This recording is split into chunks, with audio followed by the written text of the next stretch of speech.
ചെങ്കോട്ട ഭീകരാക്രമണവുമായി ബന്ധപ്പെട്ട വളരെ പ്രധാനപ്പെട്ട പുതിയ വിവരങ്ങളിലേക്കാണ്. ചെങ്കോട്ട ഭീകരാക്രമണത്തിന് പദ്ധതിയിട്ടത് 2023 എന്ന മൊഴിയാണ് ദേശീയ അന്വേഷണ ഏജൻസിക്ക് ഇപ്പോൾ ലഭിക്കുന്നത്. ഡിസംബറിൽ സ്ഫോടന പരമ്പര നടത്താനായിരുന്നു വൈറ്റ് കോളർ സംഘത്തിന്റെ പദ്ധതി എന്താണ് വ്യക്തമാകുന്നത്. ഇക്കാര്യം ഡോക്ടർ മുസമ്മിലിൻ കുറ്റസമ്മത മൊഴിയായി അന്വേഷണ സംഘത്തിന് നൽകിയിട്ടുണ്ട്. സ്ഫോടക വസ്തുക്കൾ വാങ്ങാൻ ഭീകര സംഘം സ്വയം പണം കണ്ടെത്തി എന്നടക്കമുള്ള വിവരങ്ങൾ ഇയാളുടെ മൊഴിയിലുണ്ട്. അർജുൻ പീതാംബരൻ ചേരുന്നുണ്ട്. അർജുൻ, വളരെ പ്രധാനപ്പെട്ട ചില പുതിയ വിവരങ്ങൾ കൂടിയാണ് ചെങ്കോട്ട ഭീകരാക്രമണവുമായി ബന്ധപ്പെട്ട്, സ്ഫോടനവുമായി ബന്ധപ്പെട്ട് ഇപ്പോൾ അന്വേഷണ ഏജൻസികൾക്ക് ലഭിക്കുന്നത്. 2023 പ്ലാൻ എങ്ങനെയായിരുന്നു? അന്ന് ആർക്കൊക്കെ പങ്കാളിത്തം ഉണ്ടായിരുന്നു? കൂടുതൽ പേരുടെ പങ്കാളിത്തത്തിലേക്ക് അന്വേഷണം എത്തുന്നുണ്ടോ? എന്തുകൊണ്ട് അന്ന് ഈ പദ്ധതി നടപ്പാക്കാൻ കഴിയാതെ പോയി? അത് നമ്മുടെ ഏജൻസികളുടെ ഇടപെടൽ മൂലം അന്ന് തകർക്കപ്പെടുകയായിരുന്നു. രതീഷ്, കൂടുതൽ ആളുകളിലേക്ക് ഈ അന്വേഷണം എത്തുന്നുണ്ട്. അതുമായി ബന്ധപ്പെട്ടിട്ടുള്ള അന്വേഷണമാണ് ഇപ്പോൾ പുരോഗമിച്ചുകൊണ്ടിരിക്കുന്നത്. ഏറ്റവും പ്രധാനമായിട്ടും ഈ മുസമ്മിൽ ഖനിയും ഷഹീനും ഉൾപ്പെടെയുള്ള ഈ ഭീകര സംഘം ഇപ്പോഴുള്ളത് NIA കസ്റ്റഡിയിലാണ്. അവരെ കസ്റ്റഡിയിൽ വാങ്ങി ചോദ്യം ചെയ്തുകൊണ്ടിരിക്കുകയാണ്. അതിനിടയിലാണ് മുസമ്മിൽ കുറ്റസമ്മതം നടത്തി എന്നുള്ള വിവരം ഇപ്പോൾ പുറത്തു വരുന്നത്. അതിൽ തന്നെ 2023 ഈ പദ്ധതി ഇട്ടു എന്ന് പറയുമ്പോൾ അത് ഡൽഹി ഭീകരാക്രമണം എന്ന നിലയിലല്ല, രാജ്യത്ത് ഒരു സ്ഫോടന പരമ്പരയ്ക്ക് തന്നെയായിരുന്നു ഈ വൈറ്റ് കോളർ ഭീകര സംഘം ഉദ്ദേശിച്ചിരുന്നത്, പദ്ധതി ഇട്ടിരുന്നത്. അതിന് വേണ്ടിയിട്ടുള്ള സ്ഫോടക വസ്തുക്കൾ ശേഖരിച്ചു വരികയായിരുന്നു കഴിഞ്ഞ കാലം അത്രയും. 2023 തുടങ്ങി 2 കൊല്ലം എടുത്തു ഈ സ്ഫോടക വസ്തുക്കളെല്ലാം തന്നെ ശേഖരിച്ച് പൂർത്തിയാക്കാനായിട്ട്. പിന്നീട് അത് സജ്ജീകരിച്ച് അത് സ്ഫോടന വീര്യമാക്കാൻ വേണ്ടിയിട്ടുള്ള ശ്രമങ്ങളാണ് കഴിഞ്ഞ കുറച്ച് മാസങ്ങളായി നടന്നുകൊണ്ടിരിക്കുന്നത്. അതിനിടയിലാണ് പോലീസിന്റെയും മറ്റ് അന്വേഷണ ഏജൻസികളുടെയും നിരീക്ഷണവും അതുപോലെ തന്നെ അന്വേഷണവും എല്ലാം ഈ സംഘത്തിലേക്ക് എത്തുന്നതും പിന്നാലെ ഇവർ പിടിയിലാകുന്നു.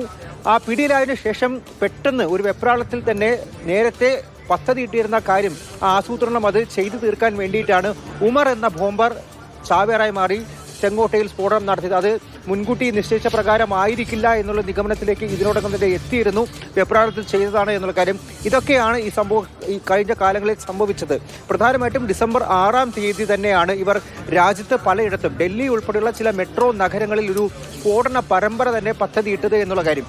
ഇത് 2 കൊല്ലം എടുത്തതിന് ഏറ്റവും പ്രധാനപ്പെട്ട കാര്യം ഇവർക്ക് വേണ്ട സ്ഫോടക വസ്തുക്കൾ അത് ശേഖരിക്കാനുണ്ടായ കാലതാമസമാണ്. പ്രത്യേകിച്ചും പുറത്തു നിന്നുള്ള ഫണ്ടിങ് ഉണ്ടായിരുന്നില്ല. ഇവർ സ്വയം പണം കണ്ടെത്തുകയായിരുന്നു എന്നുള്ള കാര്യമൊക്കെയാണ് ഇപ്പോൾ ഈ അന്വേഷണ സംഘത്തിന് മുന്നിൽ, NIAക്ക് മുന്നിൽ ഇപ്പോൾ ഈ മുസമ്മിലും അതുപോലെ ഷഹീൻ ഉൾപ്പെടെയുള്ളവർ മൊഴിയായി നൽകിയിരിക്കുന്നത്. ഈ പണം ഇവർ സ്വയമായിട്ട് 6 ലക്ഷം രൂപ അതിൽ ഷഹീൻ ഇട്ടു, അതുപോലെ തന്നെ 12 ലക്ഷം രൂപ ഇപ്പോൾ മുസമ്മിലിട്ടു, അതിനപ്പുറത്തേക്ക് കുറച്ച് പണം ഉമറും ഇട്ടു എന്നുള്ള കാര്യമൊക്കെ തന്നെയാണ് ഇപ്പോൾ മൊഴിയായി പുറത്തു വന്നിരിക്കുന്നത്. ഈ 2 കൊല്ലം പിന്നീടാണോ ഈ അന്താരാഷ്ട്ര ബന്ധം ഉൾപ്പെടെ, ഇപ്പോൾ അന്താരാഷ്ട്ര തലത്തിൽ പലവിധ സഹായങ്ങൾ ലഭിച്ചു എന്നുൾപ്പെടെയുള്ള വിവരങ്ങൾ നേരത്തെ തന്നെ വന്നിരുന്നല്ലോ, പിന്നീടാണോ ഇവർക്ക് മറ്റ് കണക്ഷൻസ് ഉണ്ടാകുന്നത്?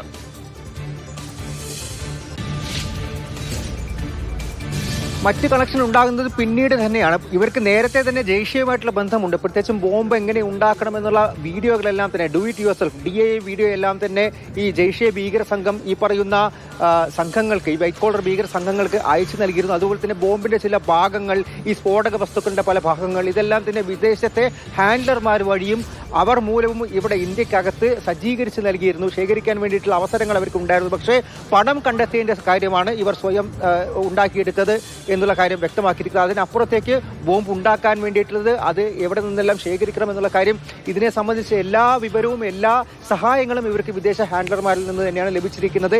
എങ്ങനെ ഈ ആക്രമണം ആസൂത്രണം ചെയ്യണം, അതിന്റെ പദ്ധതികൾ എങ്ങനെ കൊണ്ടുപോകണം എന്നുള്ള കാര്യങ്ങളെല്ലാം ജെയ്ഷയുടെ സഹായം ലഭിച്ചിരുന്നു. പക്ഷേ പണം കണ്ടെത്തിയതിനെ സംബന്ധിച്ചാണ് ഇത്തരത്തിൽ ഇവർ സ്വയം കണ്ടെത്തിയത്. ആദ്യഘട്ടത്തിൽ സ്വന്തം നിലയിലാണ് 2023 ഡിസംബറിൽ തന്നെ സ്ഫോടനത്തിന് വേണ്ടിയുള്ള ആസൂത്രണങ്ങൾ നടത്തിയിരുന്നു. പക്ഷേ സ്ഫോടക വസ്തുക്കൾ ശേഖരിക്കുന്നതിനുള്ള സമയം കാലതാമസമൊക്കെ അവർക്കുണ്ടായി. അതിന് പിന്നാലെയാണ് വളരെ രഹസ്യമായി സ്ഫോടനത്തിന് വേണ്ടിയുള്ള പദ്ധതികൾ തയ്യാറാക്കിയത്. അതിന് പിന്നാലെ അത് തകർക്കപ്പെടുകയായിരുന്നു. പുതിയ വിവരങ്ങൾ, പുതിയ മൊഴി ഉൾപ്പെടെയാണ് ഇപ്പോൾ അന്വേഷണ സംഘത്തിന്, ദേശീയ അന്വേഷണ ഏജൻസിക്ക് ലഭിച്ചത്. അർജുൻ പീതാംബരനാണ് ആ പുതിയ വിവരങ്ങൾ പ്രേക്ഷകരുമായി പങ്കുവച്ചത്. ഇനി